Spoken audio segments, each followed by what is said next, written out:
I was diagnosed with PTSD in 2006. I was going through my first divorce, and it was really, really traumatic for me. And I was stipulated to go to a psychologist through the court. And so obviously I couldn't be truthful with him. At that point I didn't really know why. I wasn't using, but I was cutting, and I was starting to drink excessively, and I was starting to steal as a way to forget, you know. There was kind of a barrier there for me to really get help, because, you know, I think sometimes, oh, I wish somebody had helped me, but I wouldn't let anybody help me, so nobody could. So he diagnosed me with PTSD, and I had no clue that it was a long-lasting, that it could reach into every aspect of my life without me being aware of it.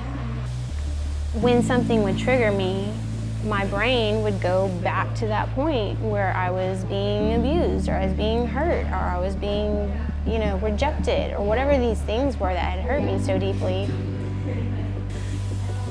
Your brain really is not supposed to be feeling all those things all the time. You're supposed to be able to find some kind of closure with it. I mean, most healthy adults can move past something, but I didn't know how to do that. So.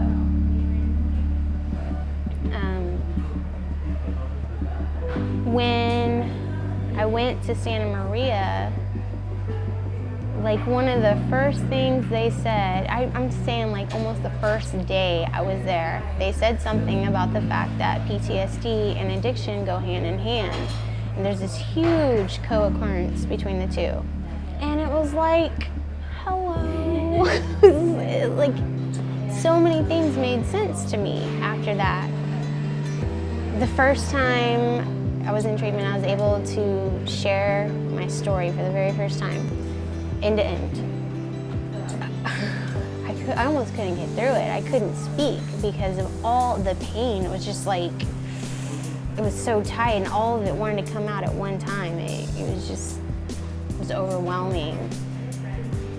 And then the next time I shared it, I got almost the whole way through it before I got that overwhelming. And then the next time I just cried the whole time. And then the next time I cried a little less, until it got to the point where I could talk about it, and I wasn't avoiding the hurt. I wasn't diminishing it.